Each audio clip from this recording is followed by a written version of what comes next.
فاتحة. بسم الله الرحمن الرحيم. الحمد لله رب العالمين الرحمن الرحيم مالك يوم الدين إياك نعبد وإياك نستعين اهدنا الصراط المستقيم صراط الذين أنعمت عليهم غير المغضوب عليهم ولا الضالين. صدق الله العلي العظيم. ربنا تقبل منا إنك أنت السميع العليم. أعوذ بالله من الشيطان اللعين الرجيم. بسم الله الرحمن الرحيم. الحمد لله الذي هدانا لهذا وما كنا لنهتدي لولا أن هدانا الله. لقد جاءت رسل ربنا بالحق والصلاة والسلام على رسول الصفوان جد الحسن والحسين بالقاسم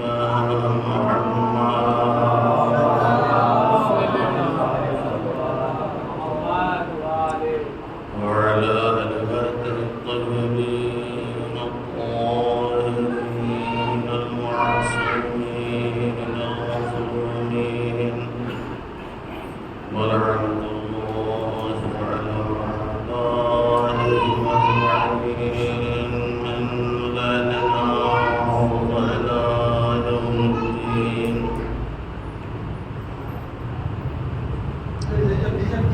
أما بعد فقد قال سبحانه تبارك وتعالى في كتابه المبين وهو أصدق الصادقين. بسم الله الرحمن الرحيم. سبحان الذي أسرى بعبده ليلا من المسجد الحرام إلى المسجد الأقصى. صدق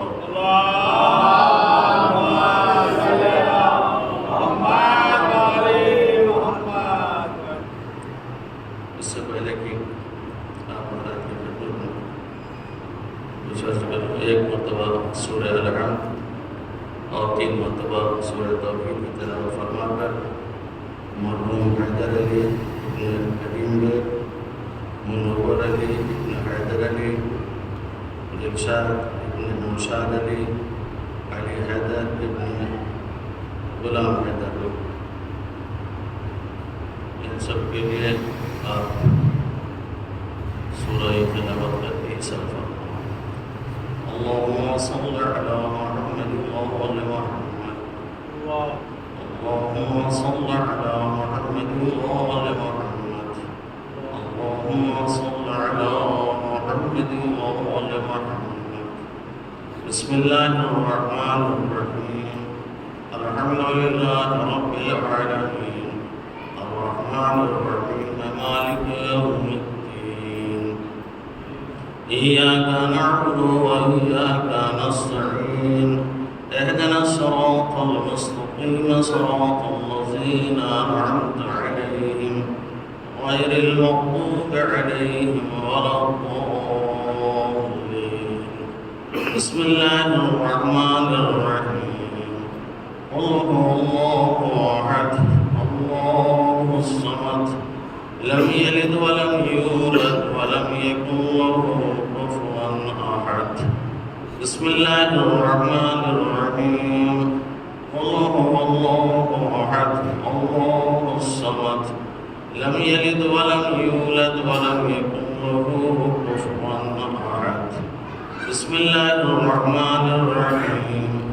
قل هو الله أحد الله الصمد لم يلد ولم يولد ولم يكن له كفوا أحد. اللهم صل على محمد وآل محمد. ربنا تقبل منا إنك أنت السميع العليم.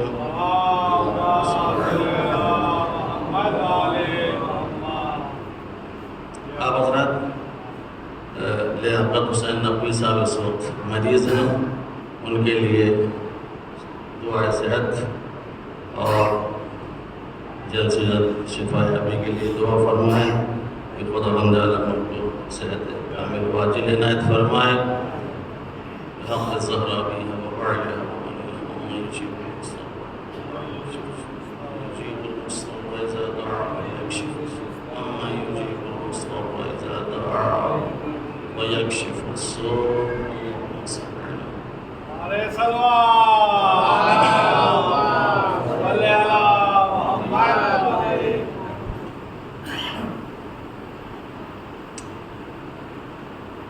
عزیزان محترم،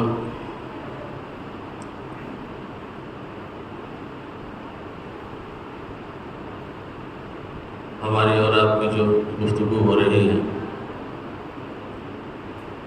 وہ یہ کہ اگر ہم اس دنیا میں آئے ہیں، اللہ نے ہمیں اس دنیا میں بھیجا ہے، تو اس دنیا میں ہم خدا کا بندہ اور خدا کا عبد بننے کی کوشش کریں. یہی بندگی انسان کے لیے سب سے بڑا شرف ہے. یہی بندگی انسان کے لیے سب سے بڑی عزت ہے.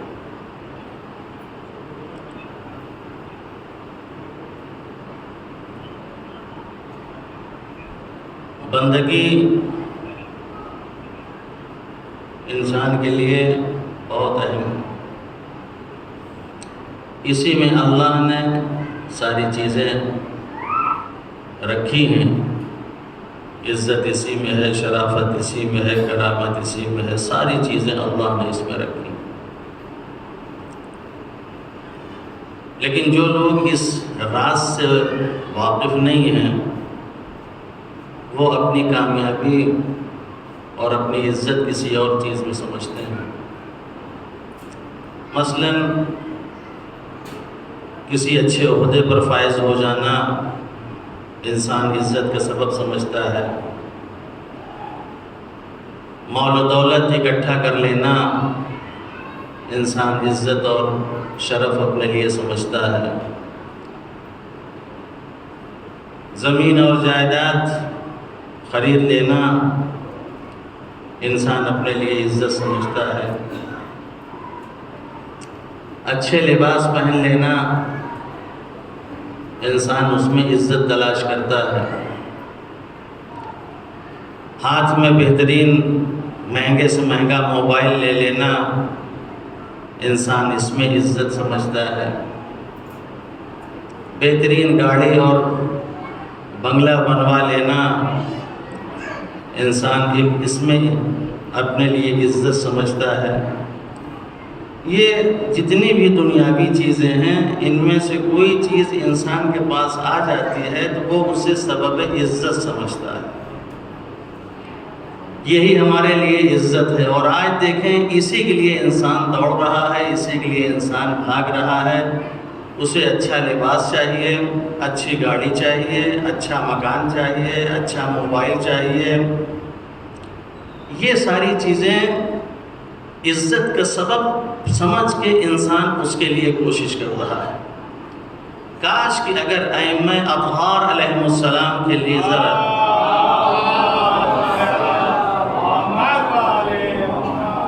ذرا سی سیرت اگر وہ پڑھ لیتا اور سیرت کے اوپر غور کر لیتا تو کیا جس چیز کا علم ہمیں ہے اس چیز کا علم اہل بیت کو نہیں تھا؟ کہ دولت میں عزت ہے، زمین و جائیداد میں عزت ہے، مال و دولت میں عزت ہے. کیا ائمہ معصومین کا اس بات کا علم نہیں تھا؟ عزت ان تمام چیزوں میں ہے. انہیں معلوم تھا کہ عزت کس چیز میں ہے کس چیز میں نہیں ہے۔ اگر عزت اسی مال و دولت میں سمجھتے تو سب سے پہلی خواہش ان کی مال و دولت جمع کرنا ہوتا۔ اگر عزت اور شرافت زمین اور جائیداد میں ہوتی تو سب سے پہلے وہ یہی کام کرتے کہ زمین و جائیداد خریدتے، لیکن انہیں معلوم تھا کہ عزت ان تمام چیزوں میں نہیں ہے۔ جب عزت وہ ان تمام چیزوں میں نہیں سمجھ رہے ہیں تو ہم ان چیزوں میں عزت کیوں تلاش کر رہے ہیں؟ اگر عزت اسی میں ہوتی تو جتنی دولت پھر ان کے پاس ہونا چاہیے تھی ہمارے پاس نہیں ہونا چاہیے تھی۔ جیسے حالات ان کے ہونا چاہیے تھے ویسے حالات پھر ہمارے نہیں ہونا چاہیے تھے، لیکن ہم نے یہ دیکھا کہ جسے ہم عزت سمجھتے ہیں وہ عزت ان کے پاس نہیں تھی، وہ چیز ان کے پاس نہیں تھی۔ جس چیز کو انہی نے عزت کا سبب سمجھا اس چیز کے لیے انہی نے محنت بھی کی، اس چیز کے لیے انہی نے کوشش بھی کی، اور اسی چیز کے اوپر انہی نے فخر بھی کیا، اور کس انداز سے فخر کیا کہ الہی کفا بی عزن ان اکون لکا عبدا، پروردگارہ میری عزت کے لیے اتنا کافی ہے کہ میں تیرا بندہ ہوں۔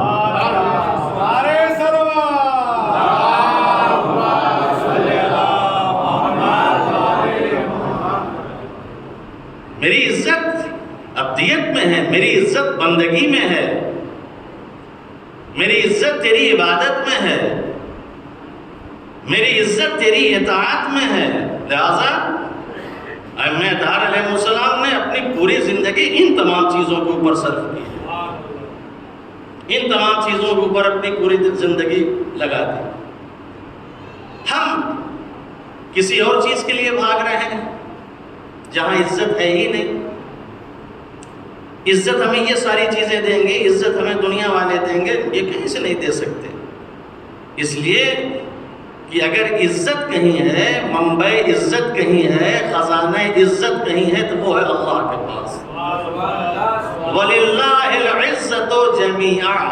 اگر عزت کا مخزن اور خزانہ آپ کو تلاش کرنا ہے تو کہیں اور نہیں ملے گا، نہ زمین میں ملے گا، نہ جائیداد میں ملے گا، نہ مال و دولت میں ملے گا، نہ کسی اور چیز میں ملے گا۔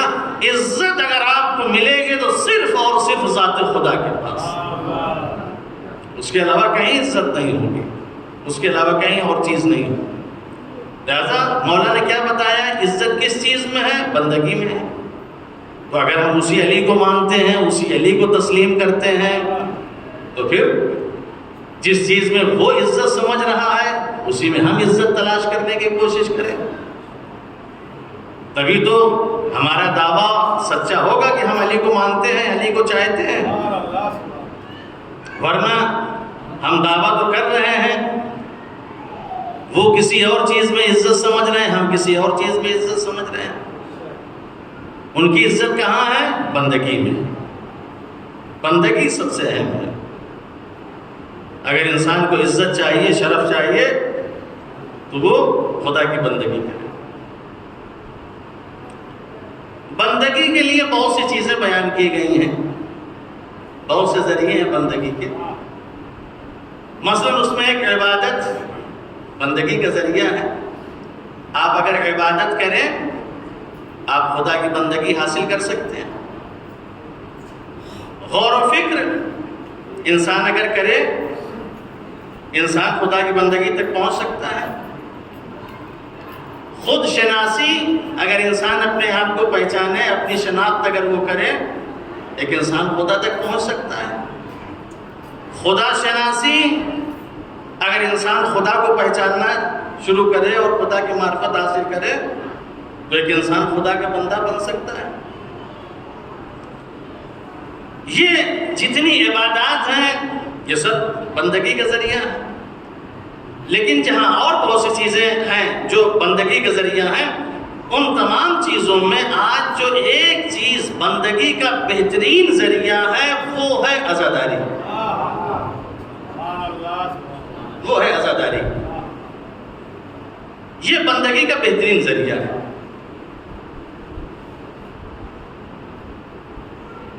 لیکن عزاداری حسین ابن علی والی ہونی چاہیے، ہماری عزاداری نہیں ہونا چاہیے۔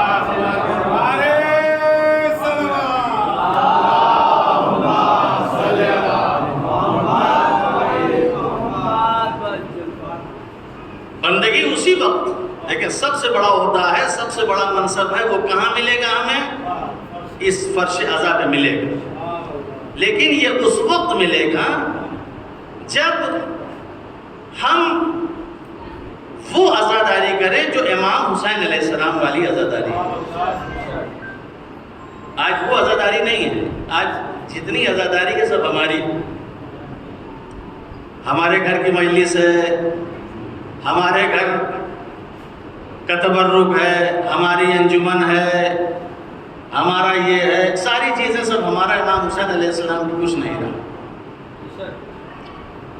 اور امام حسین علیہ السلام کی اگر یہ ساری چیزیں ہوتی ہیں تو یقیناً انسان کبھی کہیں بھی آنے جانے میں پیچھے نہ ہٹتا۔ آج انسان جو ایک دوسرے سے بھاگ رہا ہے وہ یہ سمجھ رہا ہے یہ مولا کی مجلس نہیں ہے، یہ ان کی ہے، یہ وہ کرا رہے ہیں، ہم ان کے یہاں نہیں جائیں گے، ہم ان کے یہاں نہیں شریک ہوں گے۔ تو یہ ہماری عزاداری ہو گئی، ہماری عزاداری، یہ ہماری عزاداری ہونے کی وجہ سے ہم سب کچھ کر رہے ہیں، مگر وہ اثر جو ہمارے اوپر ہونا چاہیے وہ نہیں ہو رہا ہے، وہ نہیں ہو رہا ہے۔ لہذا جو عزاداری ہو وہ امام حسین علیہ السلام والی ہونا چاہیے، ہماری خواہش اور ہماری آرزو کے مطابق نہیں ہونا چاہیے۔ اگر سنجیدگی سے آپ سنیں تو کچھ دیر آپ سے ہم بات کریں۔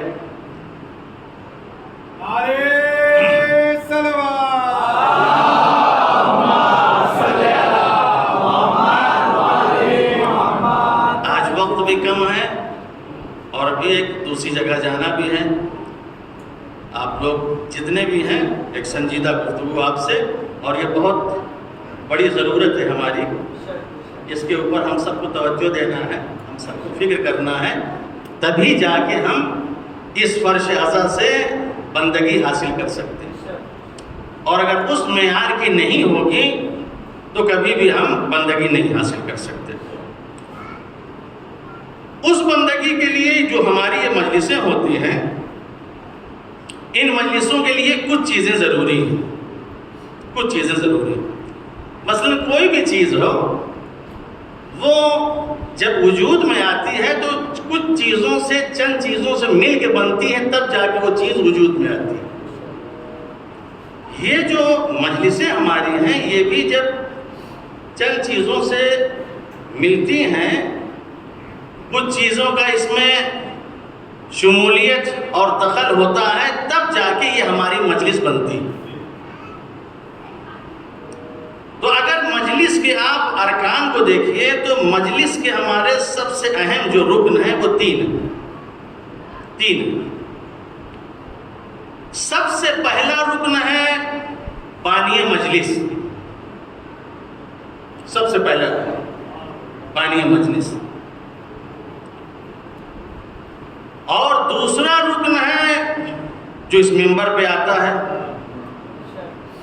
مولوی ہو، عالم ہو، خطیب ہو، جو کچھ بھی ہو، اور تیسرا رکن اور تیسرا طبقہ سامعین ہے، سننے والے۔ جب یہ تین لوگ ملتے ہیں تب جا کے مجلس وجود میں آتی ہے۔ جب یہ تین چیزیں ملتی ہیں تب جا کے مجلس وجود میں آتی ہے۔ سب سے پہلا جو کردار ہے وہ بانیان مجلس کا ہے، بانیان مجلس کا۔ دیکھیں مجلس کرنا آسان نہیں ہے، مجلس کرنا آسان نہیں ہے، مجلس کرنا بہت مشکل ہے، یہ ہم نے آسان سمجھ لیا ہے۔ جو انسان مجلس کر رہا ہے، جو بانی مجلس ہے، تو اس کے اندر بہت سی چیزیں ہونی چاہیے تب جا کے وہ مجلس کر سکتا ہے۔ سب سے پہلی چیز یہ ہے کہ جو بانی مجلس ہے وہ ذمہ دار ہو، بانی مجلس ذمہ دار ہو۔ غیر ذمہ دار انسان عزادار نہیں ہو سکتا۔ اس لیے یہ غیر ذمہ داروں لوگوں کا کام نہیں ہے، یہ ذمہ دار لوگوں کا کام ہے عزاداری اور مجلس۔ غیر ذمہ دار یہ کام نہیں کر سکتا۔ اس لیے جو غیر ذمہ دار ہوتے ہیں وہ اس طرح کے کام کر ہی نہیں سکتے۔ سب سے پہلی چیز ہے ذمہ داری، یہ کام وہی کر سکتا ہے جو ذمہ دار ہو، اور امام حسین علیہ السلام نے سب سے پہلے اسی چیز کا ثبوت دیا کہ دیکھو تمہارے اندر پہلے کچھ ہو یا نہ ہو، ذمہ داری ہونا بہت ضروری ہے۔ ورنہ جب یہ بیعت کا سوال کیا گیا تھا تو صرف امام حسین علیہ السلام سے نہیں کیا گیا تھا، اور بہت سے لوگ تھے، سب سے بیعت کا سوال مدینے میں کیا گیا تھا، لیکن جتنے غیر ذمہ دار تھے انہیں نے غیر جانبداری اختیار کر لی، سب الگ ہو گئے۔ جو ذمہ دار شخص تھا اس نے کہا نہیں، ہم ایسے نہیں ہونے دیں گے، ہم کسی امانت کو ضائع نہیں ہونے دیں گے۔ ذمہ دار انسان کی پہچان یہ ہے کبھی امانت الہی کو ضائع نہیں ہونے دیتا، کہیں بھی اگر امانت الہی کو دیکھتا ہے تو فوراً اسے اٹھانے کی کوشش کرتا ہے کہ امانت الہی ضائع نہ ہونے پائے۔ اتنی بڑی امانت جو دین کے نام پہ تھی، جو اسلام کے نام پہ تھی، جو قرآن کے نام پہ تھی، وہ امانت ضائع ہو رہی تھی، وہ امانت تباہ و برباد ہو رہی تھی۔ کوئی اس امانت کو بچانے والا نہ تھا، کوئی اس امانت کو اٹھانے والا نہ تھا۔ ہر اپنا دامن، ہر انسان اپنا دامن اور اپنے پلوں کو جھاڑنے کے لیے تیار تھا کہ ہم سے کوئی مطلب نہیں، یزید جو کچھ کرنا چاہے کرے، مگر انہی میں سے ایک ذمہ دار اٹھا اور اٹھنے کے بعد کہتا ہے میں کسی بھی قیمت کو اس امانت کو ضائع نہیں ہونے دوں گا، اور اس کے لیے جو کچھ ہمیں کرنا پڑے ہم سب کچھ کرنے کے لیے تیار۔ کتنی قربانیاں تھیں، یہ غیر ذمہ دار ایسے قربانی دے سکتا ہے؟ یہ ذمہ دار انسان یہ قربانی دے سکتا ہے، اس کے علاوہ کوئی اور نہیں دے سکتا۔ یہ حسین ابن علی نے اس ذمہ داری کو قبول کیا، اس ذمہ داری کو اٹھایا کہ میں اسے برداشت کروں گا، میں اسے قبول کروں گا، لیکن دین کو ضائع نہیں ہونے دوں گا، دین کو مٹنے نہیں دوں گا۔ اور کیوں؟ اس لیے کہ انسان کی شان یہی ہے، ان عرضنا الامانۃ علی السماوات والارض، اللہ نے جب امانت الہی زمین اور آسمان کے سامنے پیش کیا اور پہاڑوں کے سامنے کہ سب نے انکار کر دیا، فحملها الانسان، انسان آگے بڑھا کہ اگر زمین انکار کر رہی ہے تو کر دے، آسمان انکار کر رہا ہے تو کر دے، پہاڑ انکار کر رہے ہوں تو کر دے، لیکن ہمارے اندر یہ صلاحیت ہے کہ ہم امانت الہی کو اٹھائیں گے۔ زمین کتنی بڑی چیز کا نام ہے، آسمان کتنی بڑی چیز کا نام ہے، پہاڑ کتنے بڑے چیز کا نام ہے، لیکن سب نے انکار کر دیا۔ فحملها الانسان، انسان نے اسے اٹھایا کہ میں اس ذمہ داری اٹھاؤں گا۔ جو کام زمین نہ کر سکی، آسمان نہ کر سکا، پہاڑ نہ کر سکے، وہ کام کون کر رہا ہے؟ انسان۔ اللہ نے اس کو ایسا بنایا ہے، یہ بہت کچھ کر سکتا ہے، اور نہ کرے تو کچھ بھی نہیں کر سکتا۔ یہ کرنے پہ آئے تو بہت کچھ کر سکتا ہے، اور نہ کرنے پہ آئے تو کچھ نہیں کر سکتا۔ کرنے والے بھی آج دنیا میں بہت سے ہیں، بہت کچھ کر رہے ہیں، نہ کرنے والے بھی اس دنیا میں بہت سے ہیں۔ دونوں کو آپ دیکھیے، جو کچھ کرنے والے ہیں ان کا مقام دیکھیے، جو نہ کرنے والے ان کی پستی اور ذلت دیکھیے۔ تو یہ انسان کے اوپر ہے، اگر کرنا چاہے تو بہت کچھ کر سکتا ہے۔ تو یہ غیر ذمہ دار کو لوگوں کا کام نہیں ہے۔ جو مجلس برپا کر رہا ہے، جو بانی مجلس ہے، پہلی شرط اس کی یہ ہے کہ وہ ہو ذمہ دار۔ یہ بہت بڑی ذمہ داری ہے، کس کو بلا رہے ہیں، کس کو بٹھا رہے ہیں، کس کو کیا سنا رہے ہیں، کیا کر رہے ہیں، ایک بہت بڑا مسئلہ ہے۔ ذمہ دار بانی مجلس ذمہ دار ہو۔ بانی مجلس کے ہاں نمبر 2، انتخاب کرنے کی صلاحیت ہو۔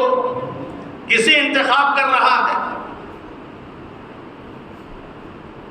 کسے انتخاب کر رہا ہے، وہ کسے بلا رہا ہے، آنے والا کیسا ہے، وہ کیا کر سکتا ہے، مبلغ کی شان کیا ہوتی ہے، اس کے اندر ڈر تو نہیں ہے، اس کے اندر خوف تو نہیں ہے، کہیں پبلک سے ڈر تو نہیں جائے گا، کہیں عوام سے خوف زدہ تو نہیں ہو جائے گا، کہیں ڈر اور خوف کی وجہ سے حق بیانی سے باز تو نہیں آ جائے گا؟ ہے کیسا وہ؟ اس کے اندر صلاحیت ہے کہ نہیں ہے؟ انتخاب کی صلاحیت ہونی چاہیے۔ کیسا ہے وہ؟ کس طرح کا ہے؟ کیا کر سکتا ہے؟ انتخاب کی صلاحیت ہونی چاہیے۔ اچھے برے کی تمیز ہونا چاہیے۔ ہر طرح کی اس کے اندر صلاحیت ہونی چاہیے کہ جس کا میں انتخاب کر رہا ہوں وہ کیسا ہے، وہ کیا کر سکتا ہے۔ تیسری چیز، بانی مجلس کی سماج اور معاشرے کے اوپر نظر ہونی چاہیے۔ سماج اور معاشرہ اس وقت ہمارا کن بحران سے گزر رہا ہے، کیا حالات ہیں، کیا اس وقت چل رہا ہے، کس مرض کا شکار ہے، کون سی بیماری میں مبتلا ہے۔ سماج اور معاشرے پر ایک نظر ہونی چاہیے، حالات کے اوپر اس کی پکڑ ہونی چاہیے، اس لیے کہ جو یہ بلا رہا ہے یہ خود اکیلے سننے کے لیے تھوڑی بلا رہا ہے، اور زیادہ تر تو ایسا ہوتا ہے کہ بلانے والا خود سنتا بھی نہیں، وہ دیووں میں لگا ہوا ہے، وہ کسی اور چیز میں لگا ہوا ہے، وہ کہیں اور کام میں کسی چیز کے لگا ہوا، وہ تو سنتا ہی نہیں، بلا لیا۔ بھیا جب تمہیں سننا نہیں ہے تو پھر اپنی خواہش کیوں ظاہر کر رہے ہو؟ جب عوام کا مسئلہ ہے، ان کی ہدایت کا مسئلہ ہے، تو پھر عوام کو پیش نظر رکھ کے اس حساب سے بلاؤ، اپنی خواہش کا اظہار اس میں نہ کرو۔ وہ کیا چاہے، عوام کیا چاہتی ہے، آپ کسے بلا رہے ہیں؟ زیادہ تر یہی ہوتا ہے، وہ نہیں سنتے، وہ ادھر ادھر کے کاموں میں لگے رہتے ہیں۔ بعد میں پوچھئے کیا سنا آپ نے کچھ؟ کہاں سن پایا، میں تو اس میں لگا رہا، اس میں لگا رہا، لوگوں کو ریسیو کرتا رہا، لوگوں کو بلاتا رہا اور کھلاتا رہا، پلاتا رہا، اس میں لگا رہا، ہم نے تو مجلس سنی ہی نہیں۔ تو خود نہیں سنتا، وہ لوگوں کو سنانے کے لیے بلاتا ہے۔ یہ کتنے لوگ بیٹھے ہیں، ذمہ دار کون ہوگا؟ کیا سنا رہے ہیں ان کو کیا سنایا جا رہا ہے، ان کو کیا بتایا جا رہا ہے؟ ذمہ داری ہے اس کی، وہ گرفتار وہ کیا جائے گا، سوال و جواب اس سے ہوگا، پوچھ تاچھ اس سے ہوگی، اس کی ذمہ داری ہے، بانی مجلس کی ذمہ داری ہے، جس کو چاہے بلائے۔ اور آج دیکھیں یہ ممبر آپ ہی لوگوں کے ہاتھ میں ہے۔ سب سے پہلے بانیان کو جاگنا ہے، بیدار ہونا ہے۔ اگر یہ بانیان مجلس بیدار ہو گئے اور جاگ گئے تو پھر آگے بات کچھ اور بڑھ سکتی ہے، ورنہ کوئی کتنا قابل ہو، کتنا باصلاحیت ہو، بہترین مبلغ ہو، خود سے آگے یہاں نہیں بیٹھ جائے گا۔ ہم کو بھی اگر نہ بلایا گیا ہوتا تو ہم آگے خود سے تھوڑی بیٹھ جاتے، بلایا گیا تبھی آئے، نہ بلایا جاتا تو ہم بھی نہ آتے۔ یہ ہمارے ہاتھ میں ہے، جس کو چاہے بلائے، جس کو چاہے نہ بلائے۔ تو جو آدمی بلایا جا رہا ہے اس کے بارے میں سوچنا چاہیے، غور کرنا چاہیے، فکر کرنا چاہیے، کسے بلا رہے ہیں، کیوں بلا رہے ہیں، اس کا ذمہ دار کون ہے، یہ ہمیں سوچنا ہے، یہ ہمیں فکر کرنا ہے۔ تعلیم یافتہ ہونا چاہیے، اس کے اندر بھی کچھ علم ہونا چاہیے، اس کے اندر بھی صلاحیت ہونی چاہیے، اچھے برے کی کم سے کم تمیز ہونی چاہیے، اس کے اندر بصیرت ہونی چاہیے، دوربین دور رس نگاہیں ہونی چاہیے۔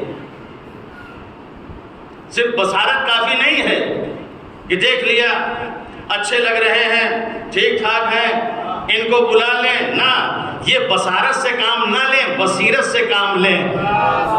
سماج کا معاملہ ہے، معاشرے کا معاملہ ہے، حالات کا معاملہ ہے، لہذا بصارت سے نہیں بصیرت سے کام لیں۔ یہ کیا کر سکتا ہے، سماج کو کیا دے سکتا ہے، معاشرے کو کیا دے سکتا ہے، سوچنا چاہیے۔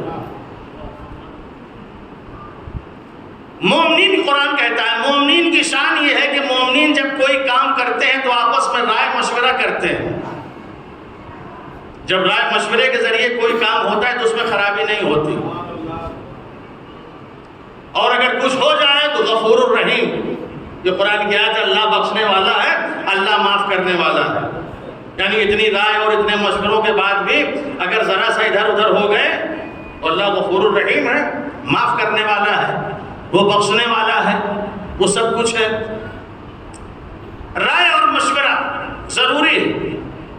افسوس یہی ہوتا ہے، میں بانیان مجلس کی بات کر رہا ہوں، افسوس یہی ہوتا ہے کہ اگر انسان جسمانی اعتبار سے مریض ہو جاتا ہے، جس چیز کا مریض ہو، 10 آدمی سے رائے لیں گے، 10 آدمی سے مشورہ لیں گے، کون سا ڈاکٹر اچھا ہے، کون سا ڈاکٹر اچھا نہیں ہے، کسے دکھانا ہے کسے نہیں دکھانا ہے.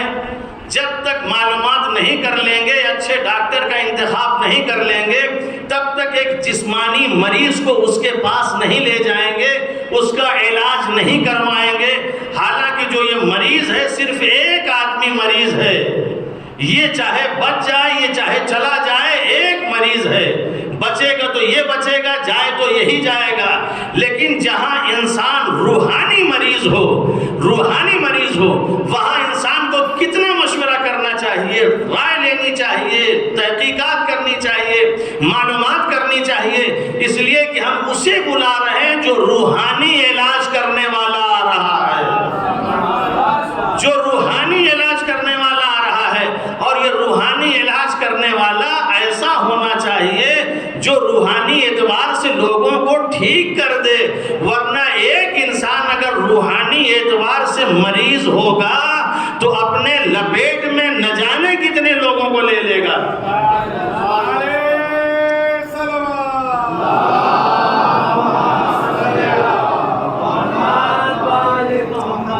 آج دیکھیں ہم اسی ممبر سے بیمار بھی ہو رہے ہیں اور اسی ممبر سے اچھے بھی ہو رہے ہیں. دونوں کام اسی ممبر سے ہو رہا ہے. بیماری بھی اسی سے بڑھ رہی ہے اور صحت بھی انسان کو اسی سے مل رہی ہے. بیماری اس وقت بڑھتی ہے جب ڈاکٹر کا صحیح انتخاب نہیں ہوتا، الٹی سیدھی دوائیں مل جاتی ہیں تو وہی انسان بیماری کا شکار ہو جاتا ہے.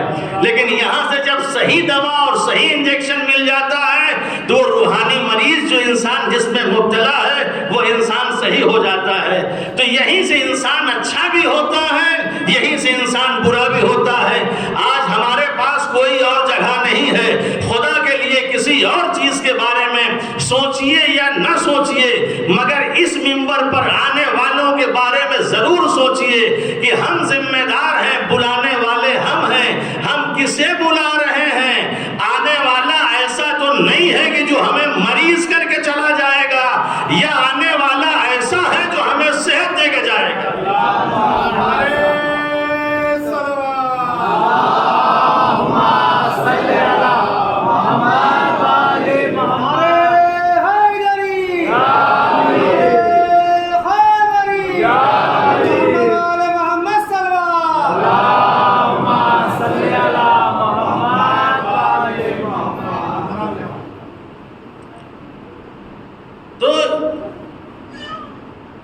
یہ بہت بڑی ذمہ داری ہے، یہ بہت بڑی ذمہ داری ہے. اصل وہ ہے جو بلا رہا بانی مجلس. بڑی ذمہ داریاں ہیں اس کے، بڑی ذمہ داریاں ہیں. اس کو واقعا ذمہ دار ہونا چاہیے. اس کو لوگوں کی روح سے کھیلنا نہیں ہے، لوگوں کے نفسیات سے کھیلنا نہیں ہے، بلکہ اگر کوئی اس طرح کا ہے تو اس سے پرہیز کریں، احتیاط کریں، اور ایسے کو دعوت دیں اور ایسے ڈاکٹر اور حکیم طبیب دوار کو لے کے آئیں جو ہمارا علاج کر کے جائے، ہمارا علاج کر کے جائے. ہمارے اندر کسی طرح کوئی ڈر، کوئی خوف نہیں ہونا چاہیے. ڈر خوف نہیں ہونا چاہیے. آنے والا کیسا ہے، وہ ڈرتا تو نہیں، اس کے اندر خوف تو نہیں ہے، وہ حریص تو نہیں ہے، وہ لالچی تو نہیں ہے، وہ کسی اور وجہ سے تو نہیں آ رہا ہے، اس کی نظر کہیں اور تو نہیں ہے۔ یہ ساری چیزیں انسان غور کرے، فکر کرے۔ اگر انسان واقعاً ڈر اور خوف والا دیکھیں، شروع سے آخر تک جتنے انبیاء ہیں، کبھی کوئی ڈرا ہے؟ کبھی کسی کے اندر خوف آیا ہے؟ کوئی نہیں ڈرا، چاہے اکیلا جا رہا ہو، چاہے دکیلا جا رہا ہو۔ فرعون جیسے ظالم و جابر، ڈرنے کی بات تھی۔ اللہ کہہ رہا ہے اذهب إلى فرعون إنه طغى، جاؤ تم لوگ کیا کر رہے ہو، تم دونوں جاؤ۔ چلے گئے۔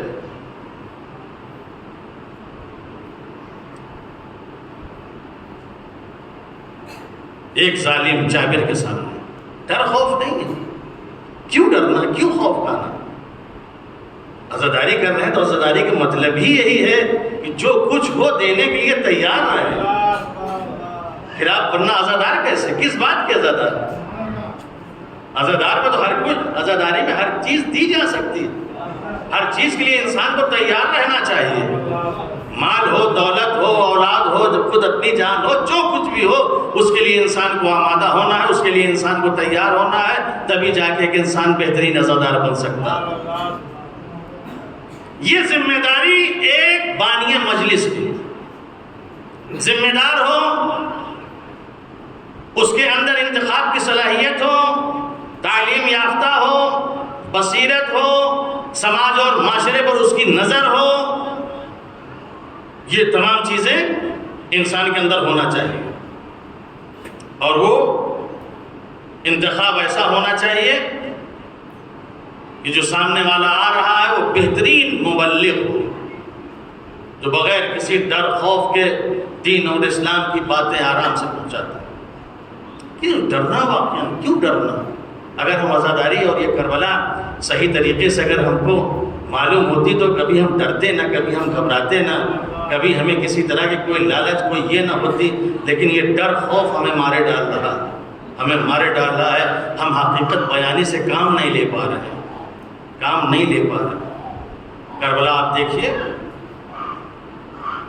کربلا دیکھیے، امام سجاد علیہ السلام کو دیکھیے،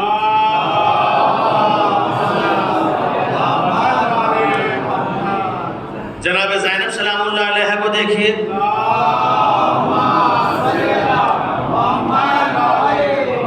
یہ سب قیدی ہیں، یہ سب اسیر ہیں، ہاتھ پسے پشت بندھے ہوئے ہیں، ہاتھ میں ہتھکڑی ہے، پیر میں بیڑی ہے، گلے میں خاردار طوق ہے، سب ہے، اسیر ہیں۔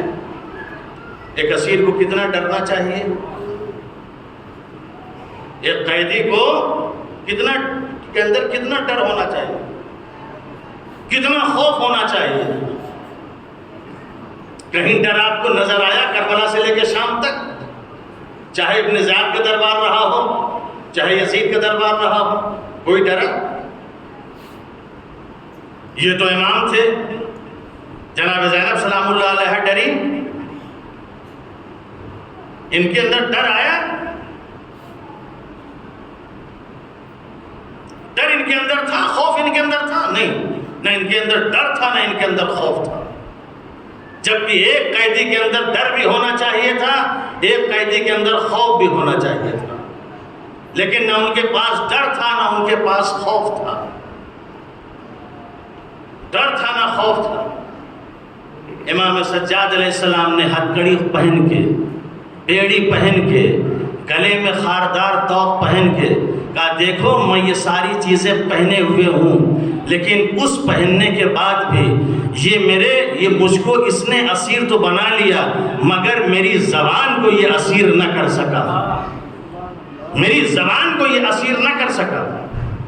تو افسوس تو یہی ہوتا ہے، افسوس تو یہی ہوتا ہے، جو لوگ قیدی تھے ان کی زبانیں اسیر نہیں تھیں، جو لوگ آزاد ہیں، جن کے ہاتھ میں نہ ہتھکڑی ہے، نہ پیر میں بیڑی ہے، نہ گلے میں خاردار طوق ہے، ان کی زبانیں اسیر ہیں۔ بولیں تو کیا بولیں، کہیں تو کیا کہیں، وہ بولیں گے جو مجمع چاہے گا، وہ بولیں گے جو بانی وہ بولیں گے جس میں خوشنودی لوگوں کی خوشنودی ہوگی، وہ بولیں گے جو لوگوں کی رضا کا سبب بنے گا۔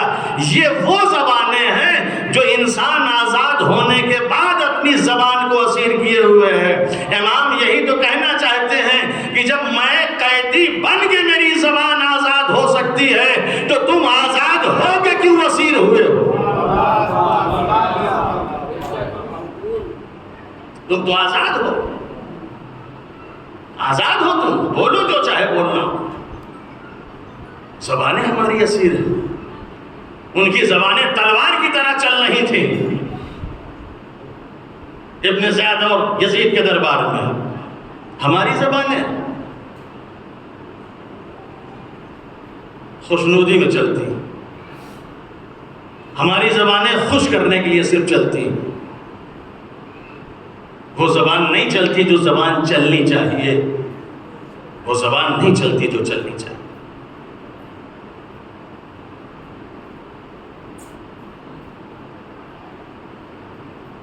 واقعاً آزاد ہیں، آزادی کا آپ ثبوت پیش کریں کہ واقعاً ہم آزاد ہیں۔ وہ لوگ قیدی تھے تو کتنے نڈر تھے، ہم آزاد ہو کے ڈر ڈر کے زندگی جیے۔ اس ڈرنے میں تو ہماری پوری قوم مر جا رہی ہے، اس ڈرنے میں تو ہماری پوری قوم چلی جا رہی ہے۔ ہم ڈر اور خوف سے کام نہ لیں بلکہ ہم اپنے آپ کو، کربلا میں کوئی نہیں ڈرا، نہ بچے ڈرے، نہ بوڑھے ڈرے، نہ عورتیں ڈری، نہ مرد ڈرے، کوئی نہیں ڈرا کربلا کے میدان میں۔ جسے بھی دیکھیے آج انسان کسی چیز سے ڈرے یا نہ ڈرے مگر موت سے ضرور ڈرتا ہے۔ کربلا والے جسے ڈرنا چاہیے، آج لوگ اللہ سے نہیں ڈرتے، رسول سے نہیں ڈرتے، کسی سے نہیں ڈرتے، مگر موت کا نام آ جاتا ہے تو فوراً ڈر جاتے ہیں۔ لیکن کربلا والوں کے سامنے جب موت پیش کی جا رہی ہے تو کوئی کہتا ہے موت ہمارے اوپر آ جائے یا ہم موت کے اوپر جا پڑیں، کوئی کہتا ہے موت ہمارے نزدیک شہد سے زیادہ شیریں ہے، کوئی کچھ کہتا ہے سب مرنے کے لیے تیار ہیں، مجھے مار دو میں مرنے کے لیے تیار ہوں۔ اور جب مرنے کی بات آتی ہے جوان کہتے ہیں پہلے میں جاؤں گا، بوڑھے کہتے ہیں پہلے میں جاؤں گا، یہ جذبہ تھا، یہ جوش تھا۔ عائشہ کہتے تھے پہلے میں جاؤں گا، اصحاب کہتے تھے پہلے میں جاؤں گا، سب مرنے کے لیے تیار تھے۔ ان کے یہاں نہ کسی طرح کا کوئی ڈر تھا نہ کوئی خوف تھا، مگر ڈر اور خوف ہوتا ہے تو موت ہی کی وجہ سے ہوتی ہے، مگر سب نڈر تھے، سب بے خوف تھے، نہ کوئی موت سے ڈر رہا تھا نہ کوئی کسی اور چیز سے ڈر رہا تھا، کوئی کسی چیز سے نہیں ڈر رہا تھا، اور سب مرنے کے لیے تیار تھے۔ اور کربلا میں سب نے موت کو گلے سے لگایا، سب نے موت کو گلے سے لگایا۔ ڈر موت کا نہیں تھا، ڈر موت کا نہیں تھا، بار بار میں آپ کے سامنے کہا ڈر موت کا نہیں تھا، کسی اور چیز کا نہیں تھا۔ ڈر اگر صرف تھا تو کسی اور چیز کا نہیں تھا، صرف ڈر تھا۔ تو اب ڈر یہ ہے کہ میرے سروں سے چادریں چھینی جائیں گی، اس بات کا ڈر تھا، اس بات کا خوف تھا کہ میرے سر سے چادر چھین لی جائے گی۔ ڈر اس بات کا تھا کہ کہیں یہ ظالم حتیٰ کہ حرمت نہ کرے، ڈر اس بات کا تھا کہیں یہ ظالم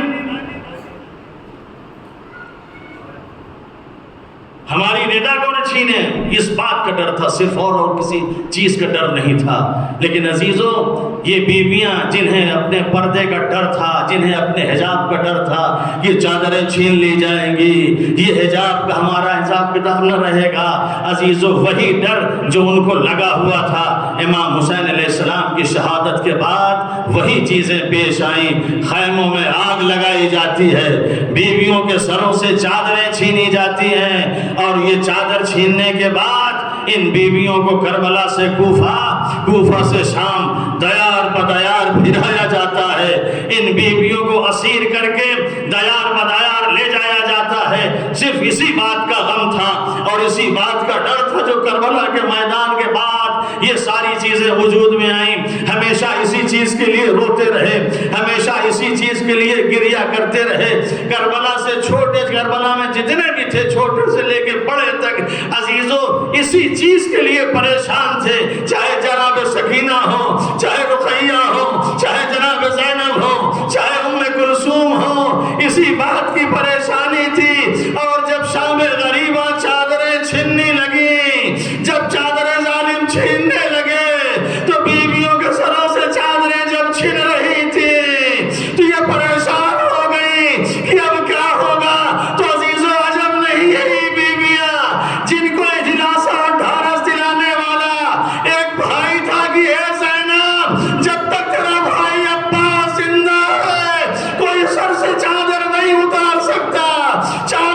چھین سکتا اور جب نے اس موقع پر فروخت کا رخ کیا ہو بھیا عباس چادریں چھینی جا رہی ہے خیموں میں آگ لگائی جا رہی ہے کوئی مدد کرنے والا نہیں کوئی بچانے والا نہیں جو مجھے ان مصیبت سے بچا لے انا للہ و انا الیہ راجعون میرے ذنب قضائه وتسلیما لأمره اللهم اغفر للمؤمنين والمؤمنات والمسلمين والمسلمات الأحياء منهم